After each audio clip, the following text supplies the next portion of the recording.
Celebrate efficiency with NACFE's Mike Roth and Friends.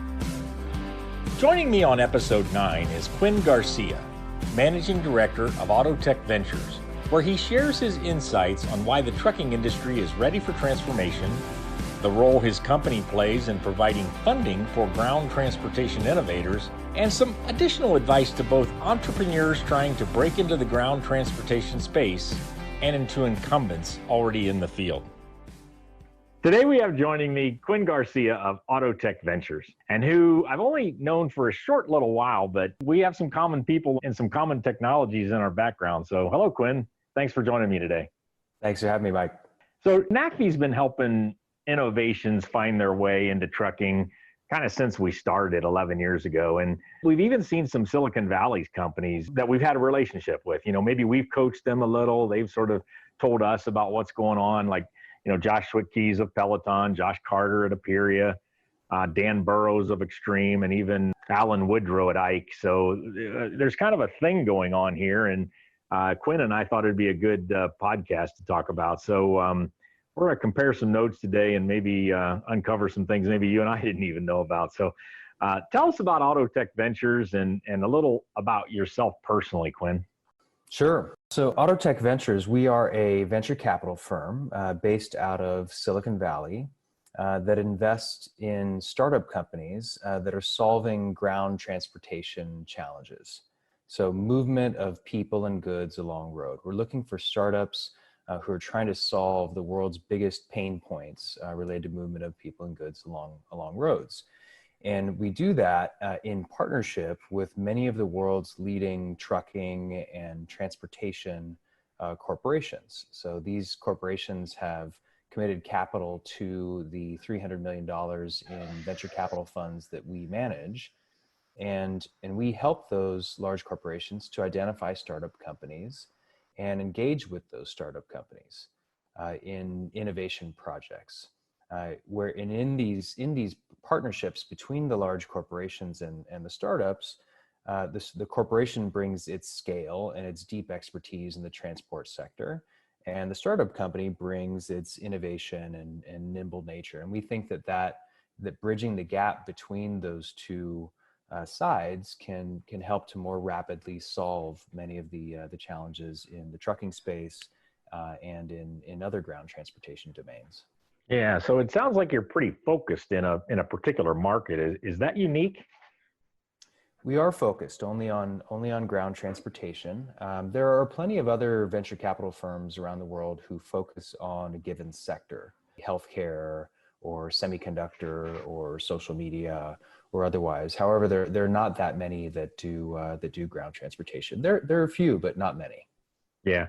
And so I know enough about this to be dangerous. Do you focus on funding, very early on when the when the innovator or the entrepreneur is trying to just by himself get it off the ground, or is it a little bit later in the process?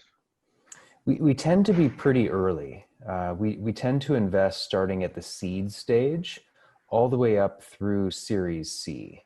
So usually a startup will, their first funding might be a pre-seed or a seed, and then they would do a Series A and a B and a C. And so a seed stage tends to correspond to just a few people and an idea and perhaps a little bit of initial traction.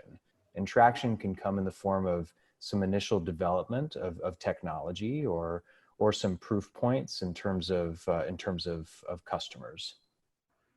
Yeah, very interesting. So let's dive into one example, and then we'll kind of get into some detail to help myself and the listeners kind of understand all of this. So, I mentioned that we worked with some of those companies over the years. I mean, one that comes to mind that I know you've been involved with is Dan Burrows at Extreme, and they now have this truck wings product that's beginning to scale in the industry and it caught my attention. And I even told Daniel, I don't think this is going to work. We've seen others not work, and he and the team there is making it work. So, from your perspective, and then maybe I'll throw in a couple of what our experience with that's been. But let's use Truck Wings and Extreme sort of as an example. How did you get to know them? What process did you go through with them?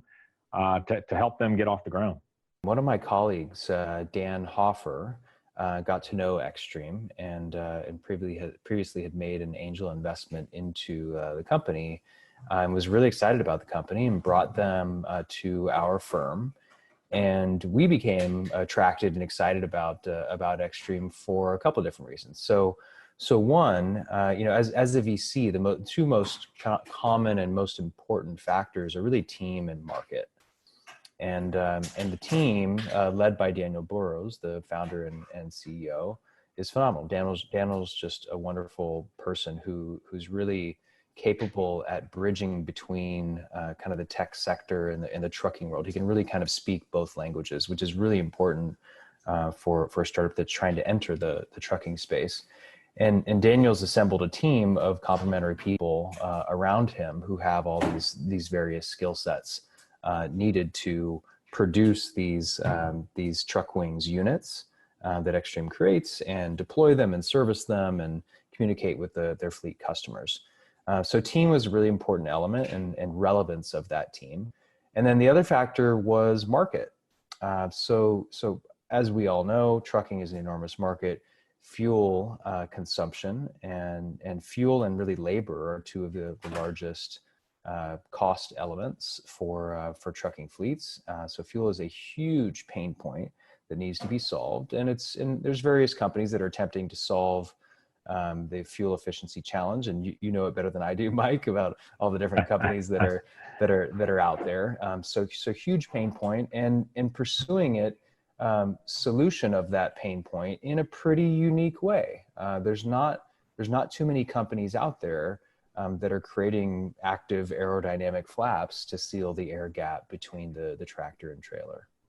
That resonates a lot with me when you talk about team, and in particularly speaking both languages of, here is the, tech world and trucking. And I got to believe that's common whether you're developing, some kind of new computer or truck part that because that's a big deal. I mean, and NACFE, we've seen it. We've seen, companies come and think they're going to teach trucking and how, trucking doesn't get it. And, they got this great idea and they're going to jam it down our throats. And, no one wants to be told that, right? So somebody who can bridge that, not only with the entrepreneur and the innovator, but also the team he or she grows. I recall a couple of times with some of these companies, just inviting them, come to the truck show, come here, come there, and they would spend a day and then they would come stop by the NACFE booth, talk to myself and the team, and, we'd coach them. Well, really, you ought to go talk to that over there, and so forth. And that sort of modest, listening to understand the industry first while you bring your new technology. I mean, that's got to be big. So as you begin considering an investment and then longer term, do those two factors, team and market, just stay as you move? I mean, how many times might you invest in the same company? Yeah, I like the way that you phrase that. So we are looking for entrepreneurs who can bridge that divide between the kind of this upstart tech culture and more of a more traditional incumbent culture, and there's a huge disparity between those two cultures when you think about trucking and startups. And so as a startup to become successful, you need to empathize with your customers. You need to speak their language and focus on solving their pain points, not force feeding them a solution from Silicon Valley and coming in as the savior to try to fix them, but really understand them and consider them and empathize. As far as to your question about what are we looking for after team and market, and I think the other part of your question was do we fund these companies multiple times after our initial investment? So in addition to team and market, we're also looking for partnerships. We love to see it when a startup company has concluded that they're not going to try to develop everything in-house, but rather partner with other folks who have the right skill set out there, whether it be as a supplier or as a go-to-market partner, a channel partner, a technology partner. And there's a variety of other factors as well. And then to your second question around, do we make follow-on investments into companies? And yes, we absolutely do. And we have, for example, in Xstream. So we might make an initial investment at the seed stage or Series A, or in some rare cases, a Series B or Series C. But then we will participate, we will invest in the follow-on funding rounds, and we will help the entrepreneur to find other investors to fund them as well. So we're not just kind of a passive source of capital for transportation startups. We invest, and then we help them very actively with fundraising and corporate development, business development, recruiting, PR, and strategy. Yeah, very cool, very cool. So I don't know if this is shifting gears a little bit, but I've been at this a while in trucking, and I noticed, and I do interviews all the time, both talking to people like yourself, but being with the media and others, and I noticed in my own language a couple years ago, maybe 4 or 5 years ago, I started saying, trucking's now at the cool kids table. And it kind of stuck. I mean, there's a couple of places I think I got quoted on that, and it hit home for me as I walked out of the Tesla semi-truck launch down in Southern California. That was sort of where it kind of all came together. But Quin, what's going on here? I mean, why is trucking seems to be so ready for disruption and transformation, or even just kind of much more open to new technologies than we've been in the past? I mean, I certainly believe that, and I'm curious from your side, why do you think that is? The trucking world, obviously an enormous market, one of the largest markets in the world, one of the largest subsegments within the ground transportation sector as a whole. So that's a great market opportunity right there. There hasn't been as much penetration of technology into the trucking world as, say, you've had in, for example, media, right? So there's been quite a bit of penetration of tech into the media world. And the tech giants, about, call it, 5-10 years ago, the tech giants were looking for their next huge market. And they identified ground transportation as that next huge market. And so you've seen companies, obviously Amazon, entering into the trucking logistics space. You've seen Uber get into the space, both with autonomous trucking and with Uber Freight. You start to see Waymo getting into this space with their autonomous trucking initiatives, and there's a variety of others. And so really these large tech giants are looking for an enormous market where they can apply their competency in technology to try to solve some of these big challenges that the market's facing. Meanwhile, a variety of startup companies have come along, and those tech giants that I mentioned, they were previously little startups. Amazon was just a little startup some years ago, as was Google and Waymo and Uber and Tesla, right? And so now Tesla is obviously a behemoth and very active in the trucking manufacturing and autonomy space. So it's really the entry of those tech giants, and that's also gotten a lot of venture capitalists and entrepreneurs excited about creating little companies that can come in and try to help solve some of these big challenges. Yeah, it's and it doesn't need, it can be smaller. I don't know if there's a thing called smaller disruption or smaller, there's little ones and bigger ones, and incremental improvement as opposed to disruptive. Sure. And so some of that's a little easier. And we talked about the language earlier, but just the overall cultures too.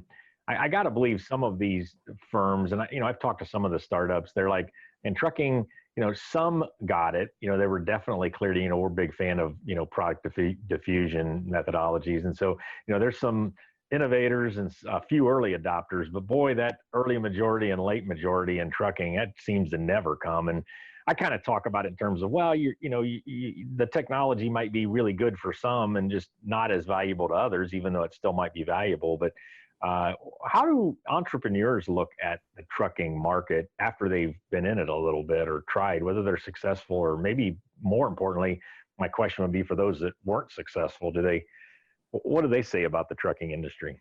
There's plenty of failure modes in startups. Most startups fail. in the end, right? But then those that become successful become enormous successes, right? And we've seen multiple different failure modes among startup companies that are attempting to address some of these trucking pain points. And one potential failure mode is for the startup to be a little bit too tech centric, right? So for sometimes for technologists or folks coming out of a tech hub like Silicon Valley or Boston or elsewhere, they think about solving problems in terms of technology, but sometimes they don't empathize enough with the actual end user of that technology or new business model. And that's one potential failure mode. The other potential failure mode is for a set of entrepreneurs to be too focused on that customer and how that and to come from that world that the customers come from. So they've actually come from the incumbent world, and they're not able to apply as much the kind of the technology DNA to try to solve the problem. I've seen that happen as well. Some former, for example, corporate executives who've tried to create startup companies but haven't really been able to step outside the four walls of that incumbent industry to embrace tech. What we're really looking for in kind of the perfect storm is when you have some of both.